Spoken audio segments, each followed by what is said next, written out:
saudara, royalti musik terus berpolemik. Ironi dirasakan musisi tanah air karena tidak leluasa mengakses data royalti yang diterima. Pemutaran musik di ruang komersil tunduk pada kewajiban pembayaran royalti. Kurang transparan dan kurang lengkapnya laporan royalti selama ini yang diterima oleh pencipta lagu.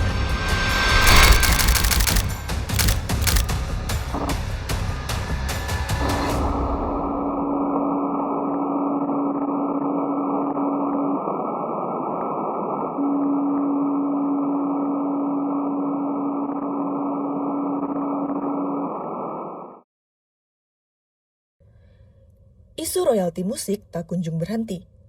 Segala polemik terus timbul dari berbagai arah. Kali ini, kami berupaya memberikan ruang bagi mereka yang belum bersuara, mengungkap kebenaran tentang distribusi dan transparansi yang tak pasti dari kacamata pertunjukan musik.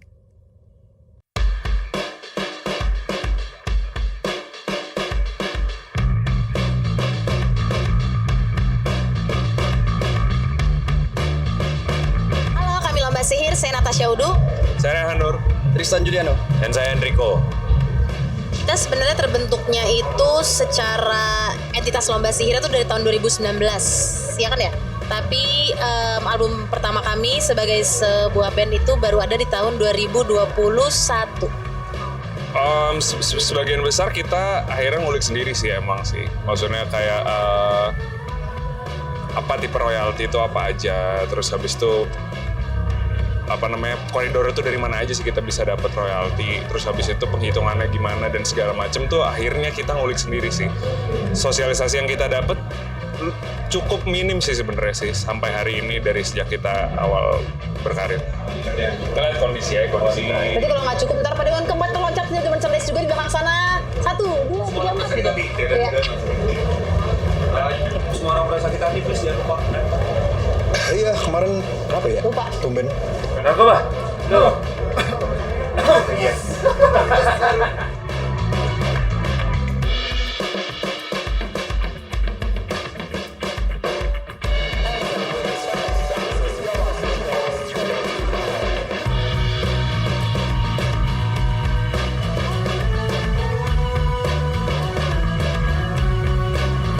Iya, karena sebenarnya itu kan produk yang kita keluarin nih sebenarnya kan. Terus habis itu bagaimana produk itu dipakai di luar, diutilisasi untuk berbagai macam hal kan ada hak kita sebenarnya yang harusnya kita dapat gitu kan. Nah itu soal penting apa enggak ya itu balik lagi yang harus digarisbawahi itu hak kita sebenarnya. Makanya itu penting, kenapa sangat penting buat kita. Tapi for the time being dengan keadaan yang ada di Indonesia sekarang kayaknya ya mungkin itu yang udah terbaik yang bisa kita dapetin. Ongoing feelings.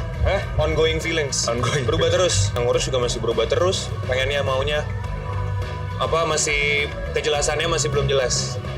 Rumit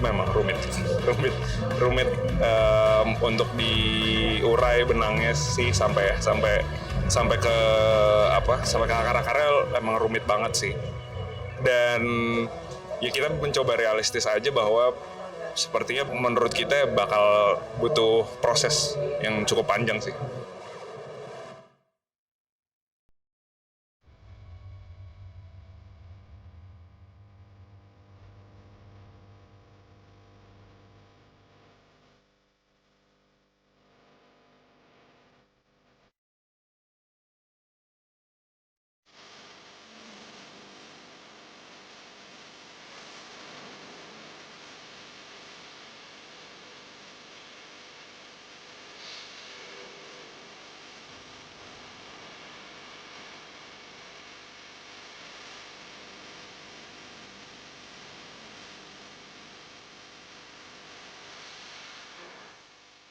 Transparansi contohnya salah satunya. Kayak misalkan ada sebuah email yang kita dapatkan bahwa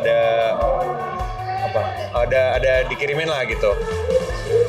Lebih ke kayak rinciannya itu kita sebagai pembuat karyanya aja kadang kayak bacanya aja masih lebih bingung gitu. Misalnya itu salah satunya soal transparansi, mungkin Rehan dan yang lain.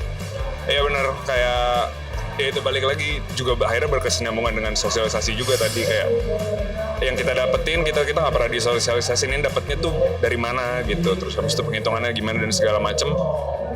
Pun ada sosialisasinya, kadang-kadang juga komunikasinya pun kurang friendly gitu ke kita. Maksudnya friendly-nya itu dalam artian kayak kita juga bingung apa yang dijelasin gitu. Itu yang kadang-kadang suka jadi masalah.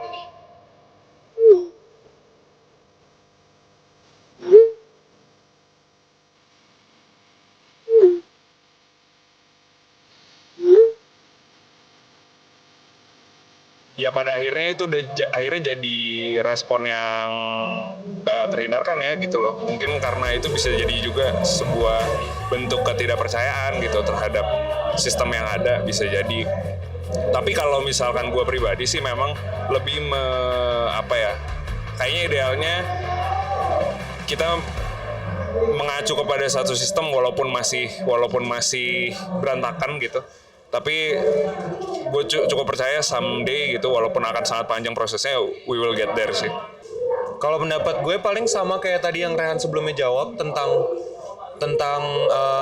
ketidakpercayaan kepada sistemnya itu sendiri. Jadi harus dibenahin di situnya dulu gitu, dari payungnya yang menaungin dan lain-lain. Karena kan dia jadi nggak percaya juga, gue bayar juga belum tentu dapat kok. Mereka ibaratnya mungkin itu salah satu contoh. Mungkin kalau asas ketidakpercayaan terhadap sistemnya itu sendiri gitu. Mungkin dari atasnya dia lagi lebih kayak entah penyuluhannya, entah mungkin dia tidak paham kenapa dia harus bayar itu mungkin. Jadi bisa jadi kita, kenapa gue mesti bayar lagi, kan gue udah bayar. Berarti kan dia ada yang nggak mengerti nih misalkan. Nah berarti yang kesalahannya mungkin bisa jadi bukan di dianya, tapi mungkin di atasnya lagi gitu, yang harusnya ada penyuluhan itu yang lebih baik gitu-gitulah. Misalkan sistemnya dan lain-lain. Itu setuju sih, karena ini sebenarnya karena diawali dari knowledge yang nggak menyeluruh sih kalau menurut aku ya. Jadi ada yang oke, gue tanggung jawab gue, ada yang taunya kayak kenapa harus bayar lagi gitu. Jadi sebenarnya kalau kita bisa benahin, kalau misalnya yang di atas sana bisa ngebenahin semua sistemnya secara merata dan ini menjadi sebuah kewajiban tanggung jawab, pasti itu akan dilakukan secara bersama kan, secara kolektif gitu. Tapi kalau kayak gini kan jadi mungkin mereka nggak tahu juga kenapa gue harus bayar lagi, iya kan? Itu asas ketidaktahuan aja gitu. Dan itu sebenarnya udah nggak perlu jadi kesadaran lagi sih. Itu sebenarnya udah hak dan itu sebenarnya udah tanggung jawab juga gitu. Jadi itu sebenarnya udah nggak harus kesadaran lagi sebenarnya sih. Itu sama halnya kayak kita mau beli barang, kita bayar aja. Iya. Bukan kalau kita ngambil artinya nyolong. Udah. Iya. Kayaknya mungkin analogi kalau ada sebuah barang gitu. Ini tapi bentuknya karya, memang akan lebih sulit dibanding kayak ada satu, kita beliin satu jadi nol misalkan seperti itu. Karena banyak yang nggak tahu gimana sih caranya kita membayarkan atau menggunakan intellectual property gitu. Kalau ini kan kita bisa bilangnya sebuah IP gitu ya. Nah ini ntar yang ujung-ujungnya jadi penyakitnya adalah musisi Indonesia itu kenapa nggak makmur tanda kutip, karena iya cuma dapat duit yang direct dari manggung. Padahal kan seharusnya dapat haknya lebih dari itu gitu kan. Kita hanya bisa berharap ya. Kalau aku selalu percaya bahwa pasti akan ada kemajuan gitu. Karena semakin muda orang-orang yang bersuara pasti akan semakin lebih dalam lah mendalami hal seperti ini gitu, dan akan lebih bersuara juga tentang hal inilah. Jadi aku tahu pasti akan ada kemajuan.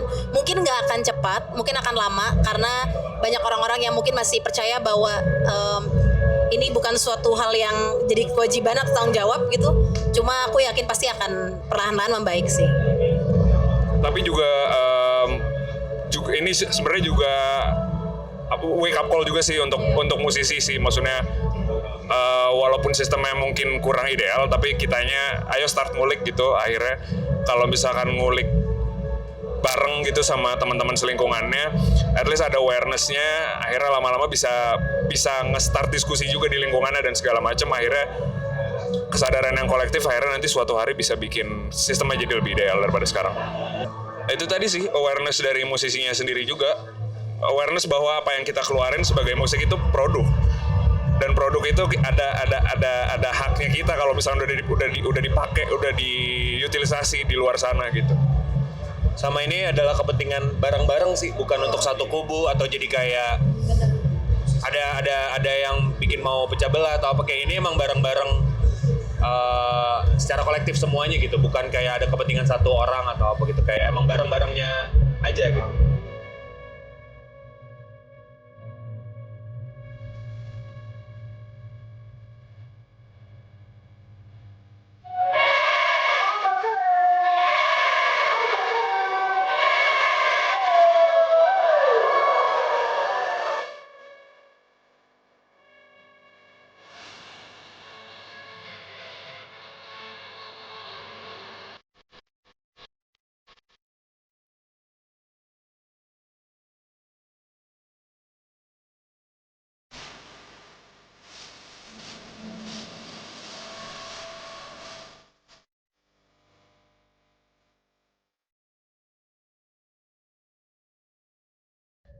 Untuk mengetahui lebih dalam mengenai isu ini dari sudut pandang ahli, kami berupaya melakukan wawancara dengan seorang pakar industri musik.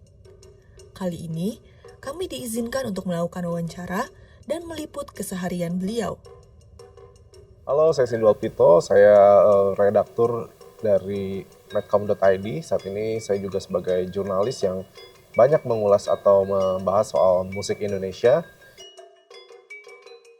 Ya, royalti itu sebenarnya masalah klasik yang di beberapa negara itu sudah dapat dipahami dan diterima dan diberlakukan secara umum gitu ya.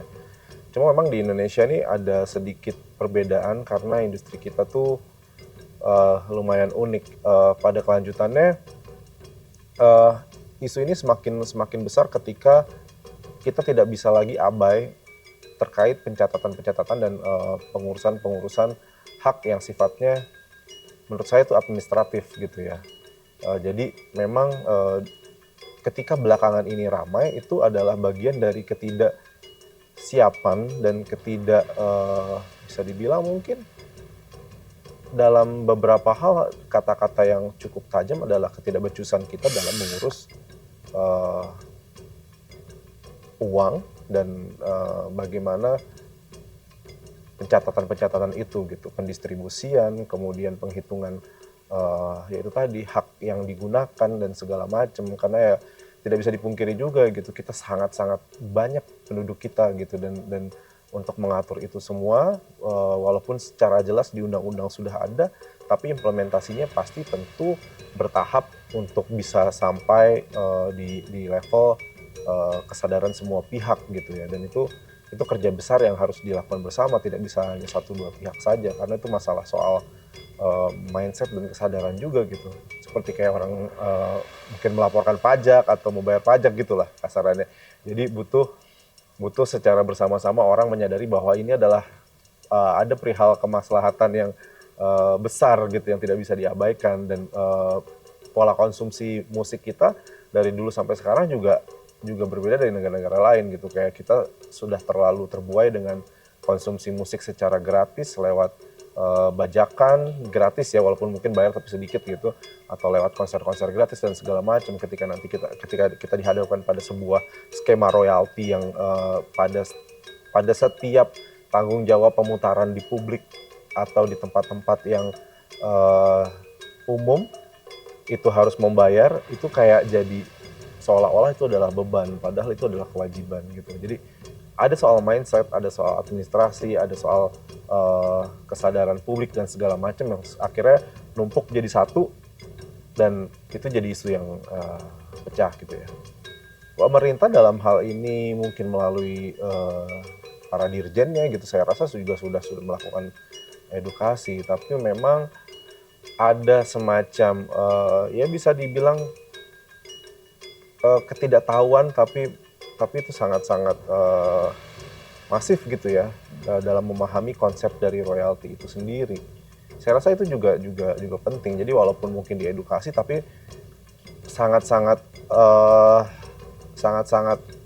perlu extra effort gitu ya, dan terutama mungkin membangun sebenarnya berharap banyak pada generasi-generasi yang lebih akrab soal penggunaan aplikasi musik berbayar misalkan, terus kemudian mereka punya kesadaran yang lebih untuk memahami bagaimana royalti itu bekerja, ketimbang berharap pada misalkan generasi-generasi sebelumnya yang sudah terlanjur secara mindset melihat musik dan menikmati musik dalam pola konsumsi yang berbeda gitu. Nah ini masalah gap yang lumayan challenging ya gitu saya lihat. Nah, transparansi memang belakangan saya lihat ada upaya yang baik dari berbagai pihak ya untuk lebih menjawab soal akuntabilitas dari royalti itu sendiri. Nah, cuman memang persoalannya juga ya kita tahu gitu ya di media ya, hal itu ternyata tidak bisa memuaskan semua pihak gitu. Tapi ketika itu sudah diatur oleh undang-undang, sudah ada regulatornya, seharusnya ya memang soal transparansi pun itu sudah diatur gitu kan. Cuman yang saya tahu persoalan yang ada tuh di pola distribusinya sebenarnya. Jadi Itu hal yang sangat disayangkan juga gitu. Dan ketika kita ngomong soal pola distribusi itu melibatkan banyak pihak yang dalam kewenangannya terbatas terbatas pada bisa dibilang mungkin pada lembaganya gitu. Ya itu tadi yang saya bilang di awal, memang urusan royalti, pajak dan segala macam itu kan sebenarnya kan berdasarkan asas kepercayaan ya. Dan asas kepercayaan itu kan tidak bisa dibangun serta-merta dalam 1-2 hari aja.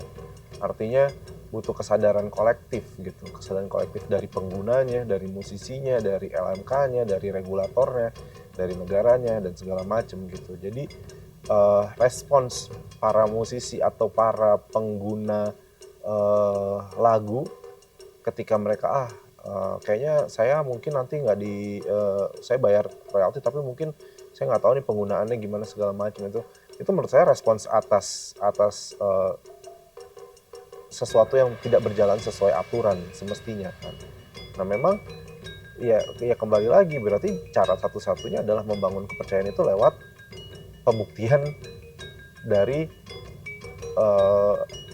regulatornya gitu, pembuktian bahwa memang benar-benar royalti ini dijalankan sebagaimana amanatnya gitu. Jadi saya melihat ini sebagai respons yang sebab akibat aja sih, maksudnya ya pasti publik ada kecewanya juga ketika misalkan merasa tidak transparan, tetapi bisa juga kan dilakukan audit misalkan, atau secara terbuka mengumumkan bagaimana proses distribusinya dan segala macam. Artinya bukan sesuatu masalah yang tidak bisa diselesaikan ketika memang semua pihak sama-sama berkomitmen untuk mengawal ini dan melihat ini sebagai sebuah mekanisme untuk sama-sama membangun iklim industri yang lebih baik, gitu, industri musik gitu.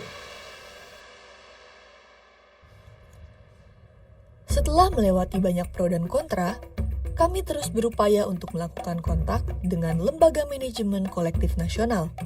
Pada kesempatan ini, kami ingin menemukan jawaban atas keluhan dari narasumber kami sebelumnya. Kini, saatnya yang di atas berbicara. Nama saya Muhammad Bigi Ramada Putra. Saya bisa dipanggil Bigi. Saya sebagai Sekretaris Umum di LMKN. Nama saya Aji Mirza Hakim, biasa dipanggil Ica Aji, dan saya sebagai Komisioner Pencipta. Sebenarnya kalau ngomongin regulasi ya, ini tuh udah barang lama sih. Ini kan sebenarnya dasarnya adalah Undang-Undang 28 2014. Jadi royalti collecting dengan sistem LMKN itu sebenarnya udah terjadi sejak undang-undang tersebut disahkan. Terus LMKN dibentuk kalau nggak salah setelah itu ya, tahun 2015 dan seterusnya. Tapi historically itu juga sebenarnya royalty collection itu udah terjadi dari sekitar tahun 90 ya Bang ya? Di Indonesia. Di Indonesia gitu. Di Indonesia udah 90. Bahkan kalau kita ngomongin luar negeri gitu ya, Cisak aja yang jadi tempat LMK secara global bernaung kemarin itu habis ulang tahun yang ke-100 tuh. Jadi sebenarnya praktek royalty collection ini bukan barang baru. Cuman kenapa jadi rame? Mungkin kemarin itu juga ya mungkin ada yang sengaja buat rame atau gimana. Tapi memang ini kalau saya rasa hal yang sangat mudah untuk dibuat rame dan kebetulan kemarin diramaikan. Tapi secara fair kayaknya dari segi LMK memang ada beberapa hal juga yang harus ya kita benahi gitu juga kan. Ya kemudian tentunya harapannya juga dari promotor atau artis ya juga ada hal-hal yang mungkin harus lebih dipelajari lagi. Mungkin itu PR kita juga buat sosialisasi apa segala macam meskipun kita udah melakukan gitu. Tapi target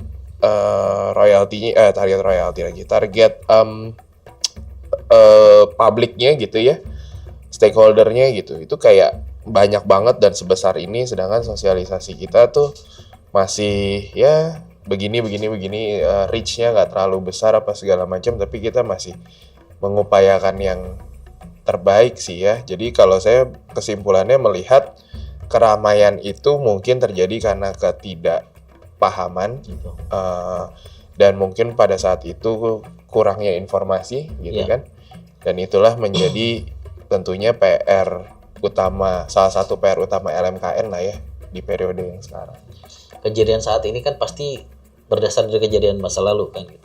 Nah mungkin pada saat-saat yang lalu mungkin sosialisasi dan edukasi itu memang kurang disampaikan gitu, sehingga memang ketika ada desas-desus memang harus membayar royalti segala macam, itu jadi polemik, seakan-akan nih kayak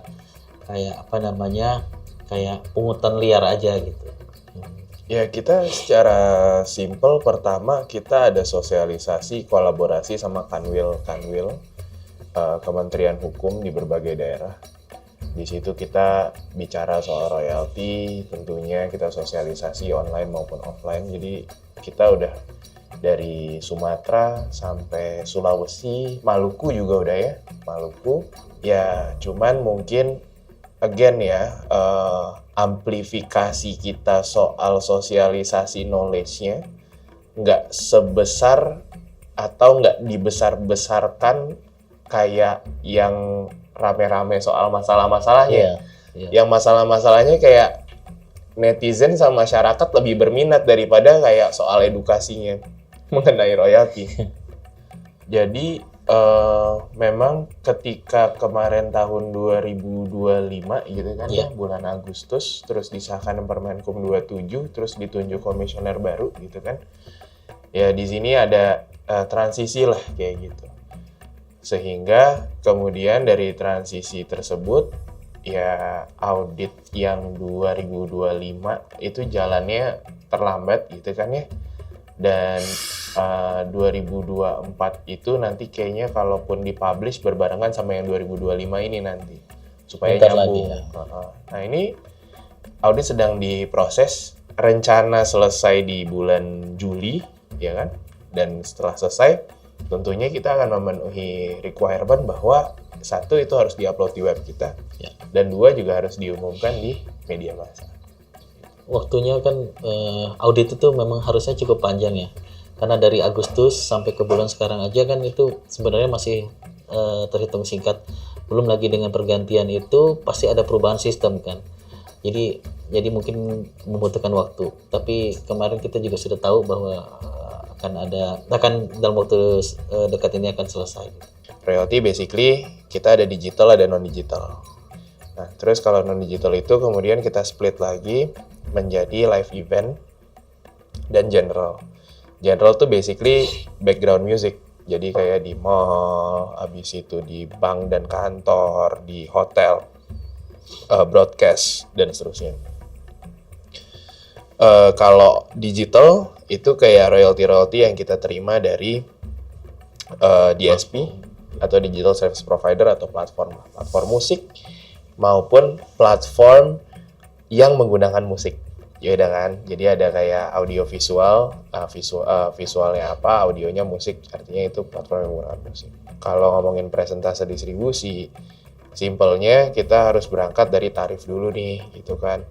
Tarif kita itu bukan menghitung per musiknya, tapi masing-masing jenis penerima lisensi itu punya faktornya mereka sendiri yang kurang lebih dapat menentukan skala mereka. Skala tersebut kemudian berpengaruh kepada jumlah royalti yang harus dibayar.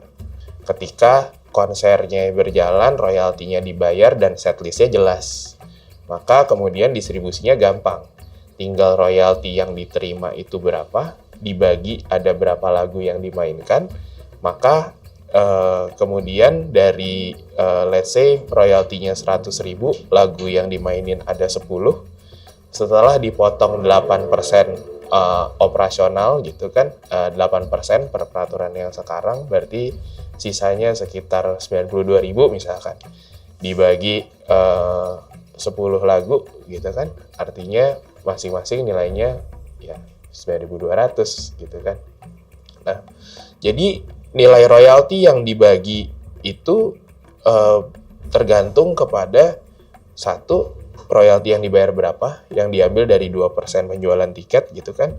Dan 2, itu juga terpengaruh dengan lagu yang dimainkan di konser tersebut ada berapa banyak. Jadi nggak heran kalau di festival yang bisa dimainin itu mungkin 100 lagu lebih gitu kan, atau mungkin 500 juga nyampe. Maka nilai royalti yang didapat dari festival itu bisa jadi lebih kecil karena pembagi lagunya kan banyak. Nah, itulah sensus gitu. Nah, tambahan untuk alurnya ya, kalau tadi sempat ditanyakan, alurnya itu ketika memang lagu tersebut dipergunakan di kalangan publik, di wilayah publik, dan itu mempunyai nilai ekonomi, maka yang mengkolek adalah LMKN. Ketika dikolek oleh LMKN, kita himpun, setelah itu kita akan distribusikan kepada LMK sesuai dengan keanggotaan mereka gitu. Nah, setelah di LMK, maka LMK lah yang akan mendistribusikan kepada pencipta, pemilik hak terkait yang lain gitu. Ya fair-fairan aja lah ya. Di Indonesia ini jarang musik itu bayar, itu tuh suatu mindset yang masih kurang nancep gitu. Ini terbukti dari subscription rate digital service provider di Indonesia itu salah satu yang paling rendah di Southeast Asia atau mungkin dunia juga ya.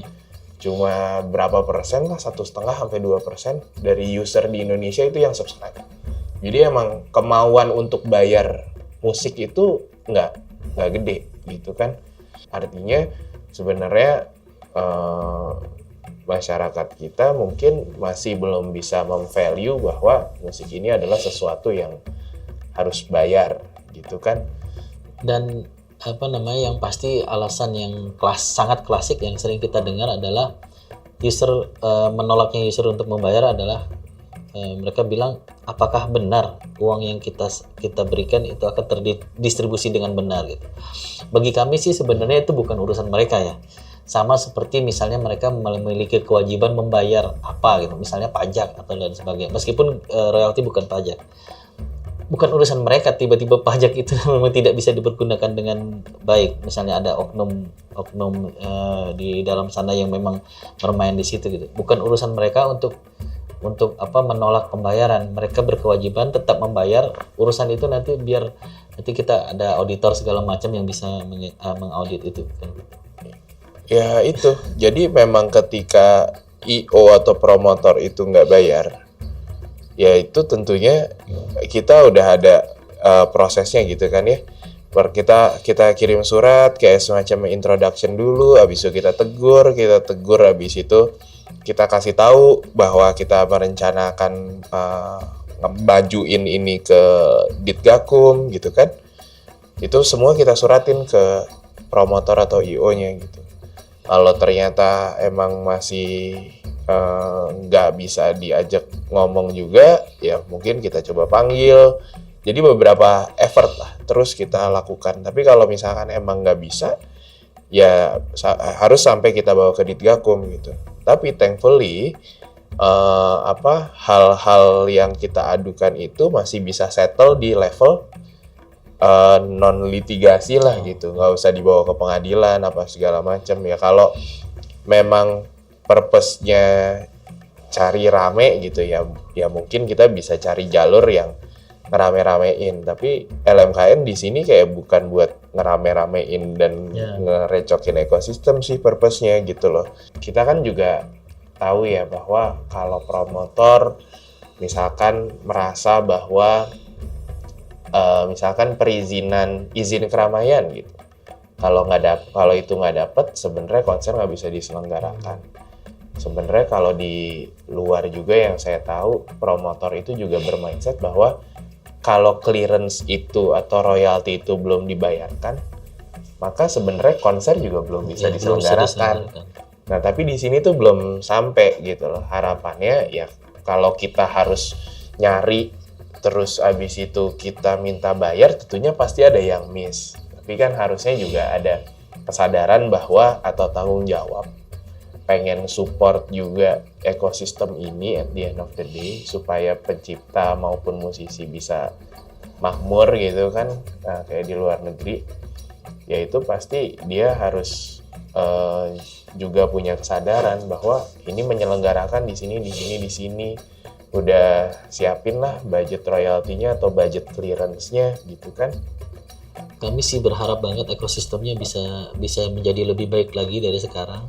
Semua pelaku di ekosistem ini comply terhadap aturan, sehingga memang pemilik hak terkait dan pemilik hak cipta itu bisa mendapatkan haknya dengan benar. Kalau saya mungkin harapannya semoga kita bisa terus berprogres, terus lancar untuk bisa sampai di standar yang diharapkan oleh banyak orang sih gitu loh. Kalau saya mungkin harapannya lebih ke internal LMKN-nya aja gitu. Kalau teman-teman minta transparansi, ya di sini kita juga bekerja keras untuk bisa mencapai transparansi tersebut, dan semoga kerja keras tersebut bisa membuahkan hasil. Gitu. Mau nggak mau transparansi itu juga ada ongkosnya soalnya. Dan ongkosnya itu ya kita ambil dari royalti itu juga kan, at the end of the day 8% dari royalti yang terkumpul. Jadi harapannya nantinya kita punya dukungan yang cukup, terus habis itu partisipasi pembayaran royalti yang cukup, sehingga kita juga bisa mewujudkan secara bersama-sama transparansi yang diharapkan itu. Kami telah berhasil menemukan beberapa faktor di dalamnya mengenai akses informasi aliran distribusi yang sulit dijangkau publik dan kesadaran masyarakat yang minim. Pada akhirnya, yang berwenang terus berupaya meningkatkan kinerja yang merata, dan para pelaku industri musik akan terus memperjuangkan hak mereka.